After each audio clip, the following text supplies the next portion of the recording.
Good morning guys, it's 8:30 in the morning and it's only just got light. Today is day 6 where we ride to New Tingri.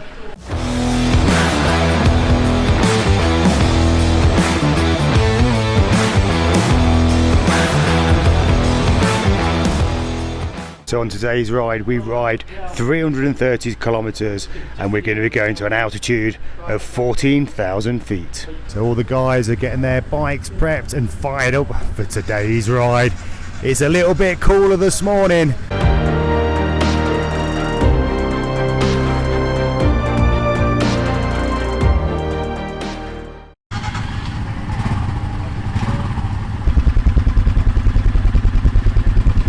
Right guys, we are on the bike and we are ready to roll. If I can roll it off the centre stand. Here we go. And we are off. Oh, already as you set off you can feel the cold air in your lungs on your face. And it's going to get a lot colder. Oh yeah, remember we are on the right hand side. I mean look at that for a view guys.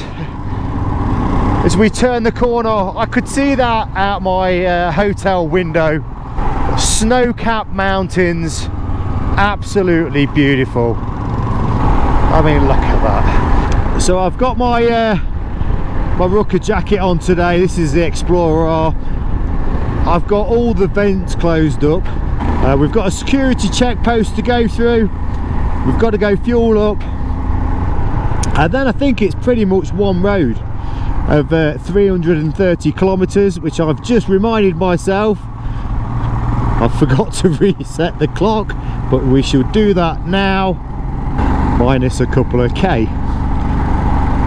Oh, look at that when you turn that corner. That looks amazing. So at the minute I've just got my thermal rucker gear under my jacket. A lot of it is protecting yourself from that wind. The temperature's going to rise a little bit when the sun gets on you, but then we've got a high pass to go over, and then we've got some choices to make, whether we put some more layers underneath. I'm certainly going to change my gloves. These are summer gloves, and to be honest I should have put my my intermediates, my windproof gloves on.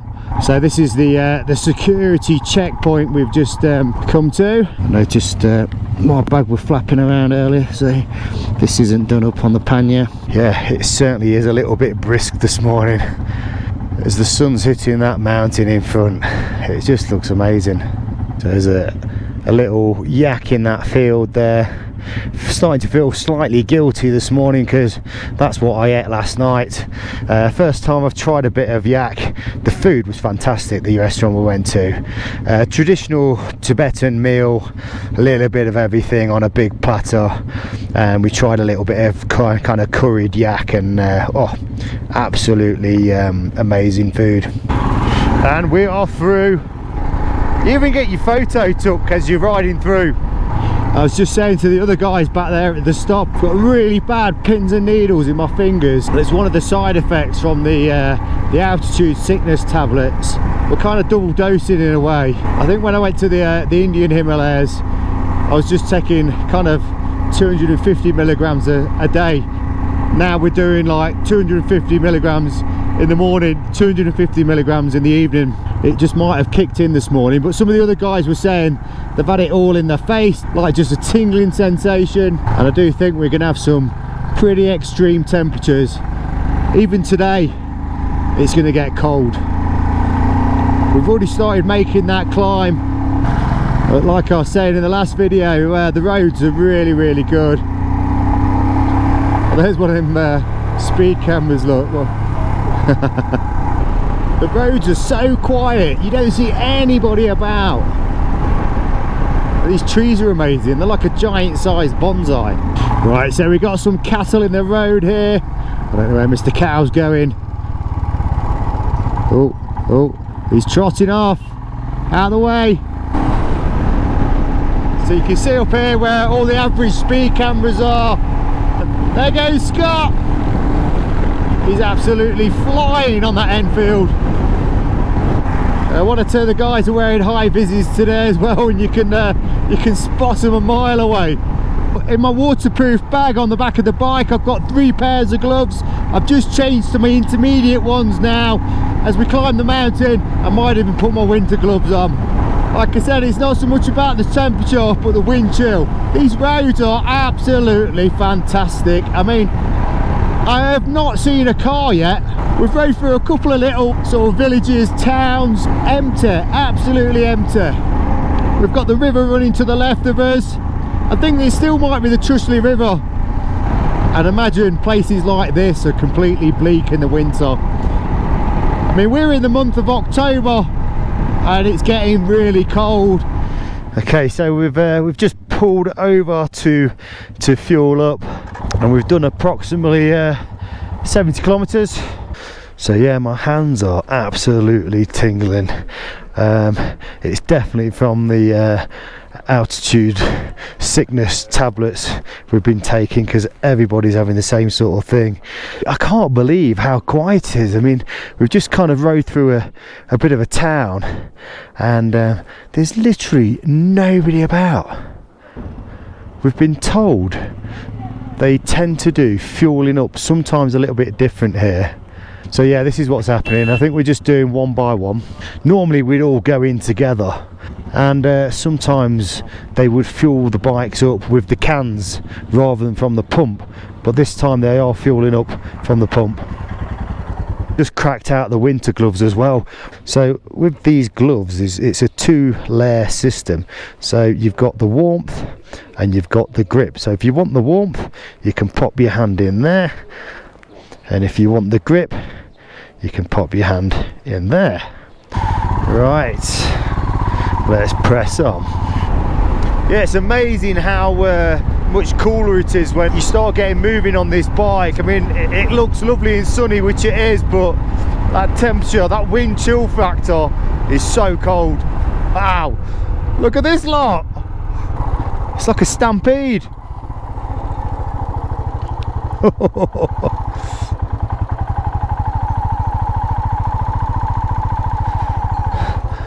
There's hundreds of them.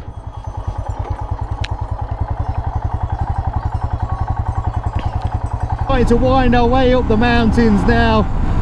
A bit by bit you feel that temperature dropping. Kind of full throttle, second gear.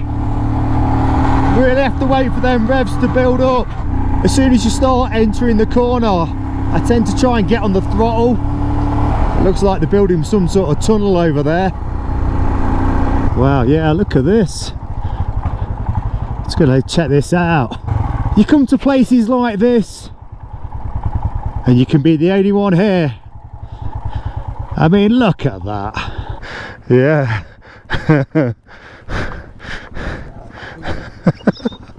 It's Scott from Texas.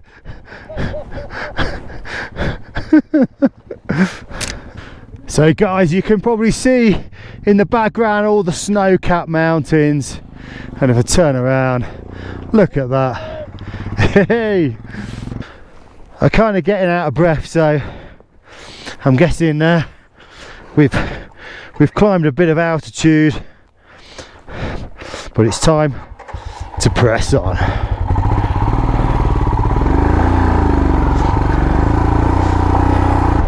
Whoa.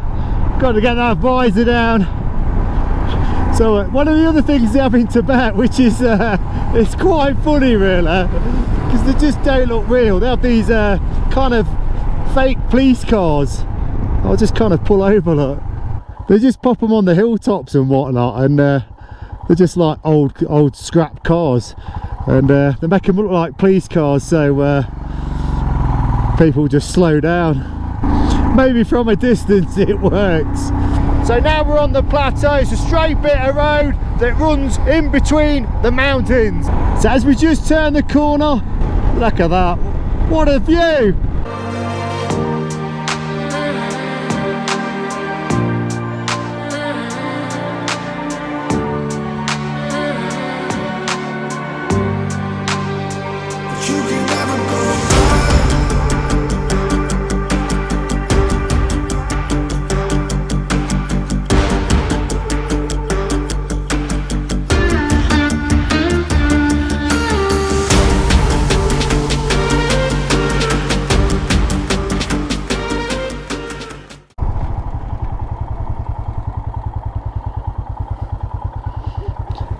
Guys, we have stopped at the Kulamanga National Nature Reserve. Apparently there's a lot of wildlife out there. So the lake is called Pikechu Lake. I can see a few animals in the distance, can't quite make them out. I mean, that lake doesn't look like it's that far away, but it's a fair distance. And just to the right of the lake, you've got these snow-capped mountains in the background. So yeah, it's quite funny, all these Chinese people here, they just love having photos took with us. And I don't think they're used to seeing certainly a group of bikers in these parts. I mean, you just don't see anybody in these parts. So I've just checked the altitude meter and we're at 15,500 feet. And unfortunately, one of our guys has gone down with altitude sickness. He's been given some oxygen. So this is where the support truck comes in. The bike gets loaded in the back so the rider has time to recover so we can continue on with this journey. Right guys, it's time to get back on the bikes.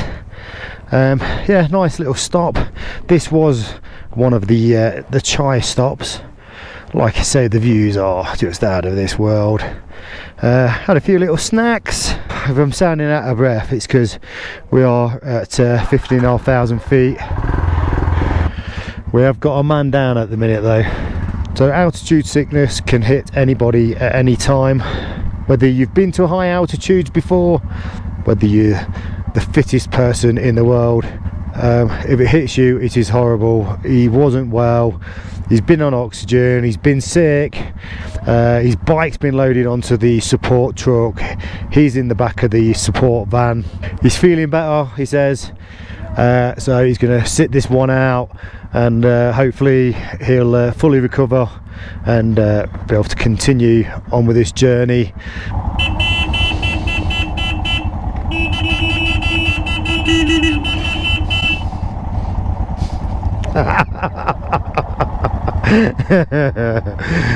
Everybody's waiting for Alex, the leader, just to get his gloves on. Right, we are ready to roll.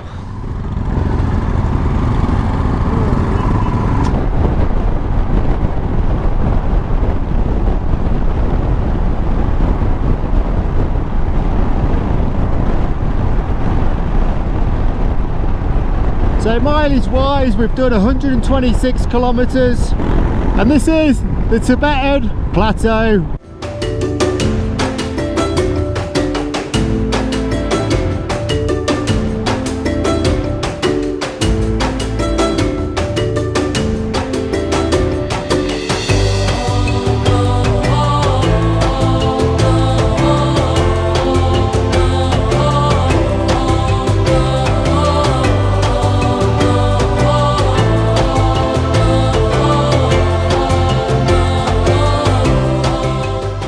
So those crosswinds have really picked up, starting to see a few more vehicles, and it looks like there's something in the distance, possibly a fuel station.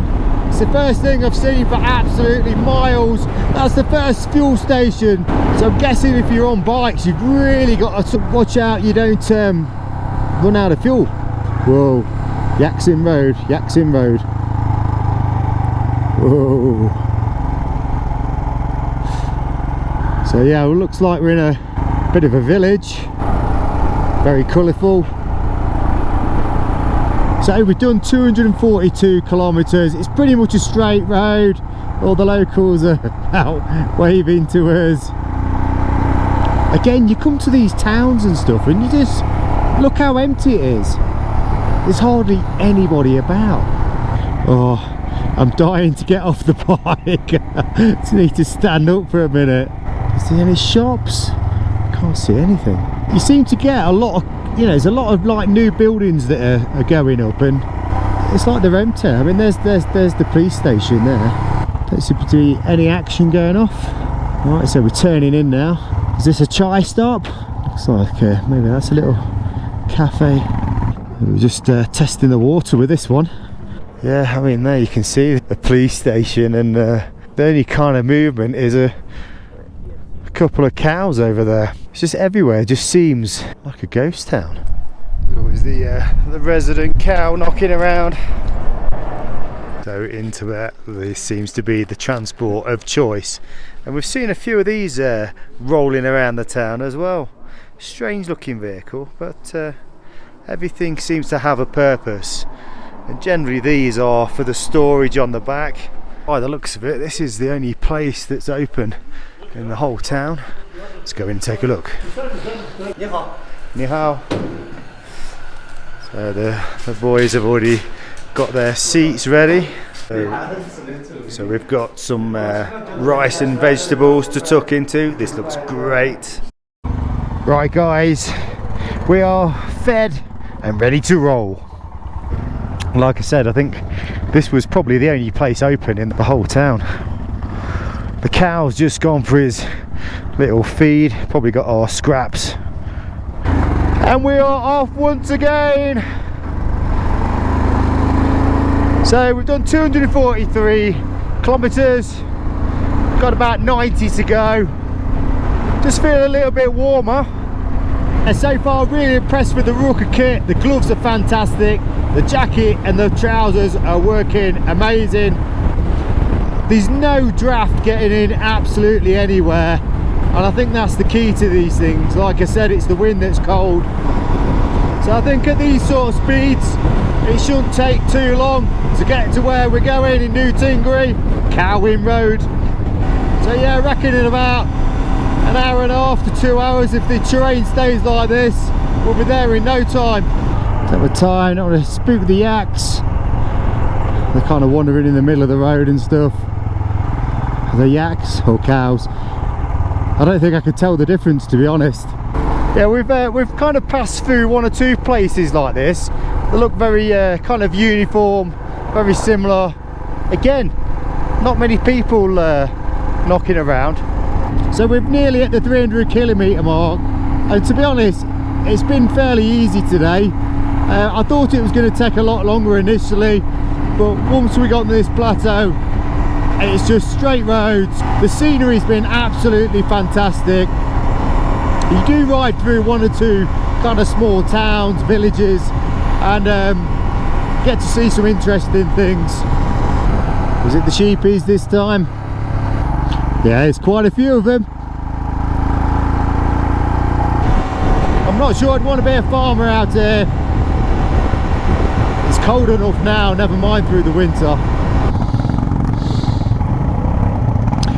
The police are videoing this, not quite sure what's going off.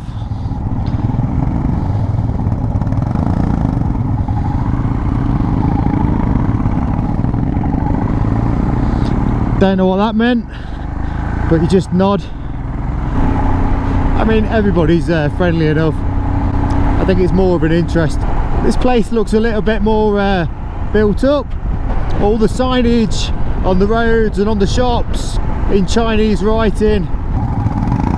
Above my head with these two enormous signs. So we're staying in New Tingri. Not sure if this is like old Tingri. Oh, we're turning. Are we here? Is this the place? I think this is it, guys. We are here.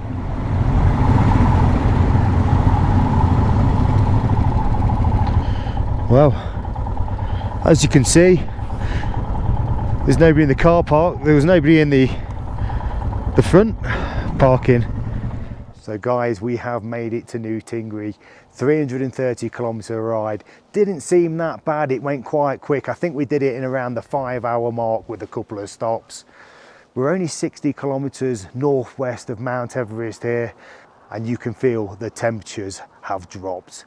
It's given out -6 tonight, but the wind chill factor is a lot more. So I hope you like the video, guys. If you're not subscribed to the channel, please do so. Give us a like, and I'll see you in the next one.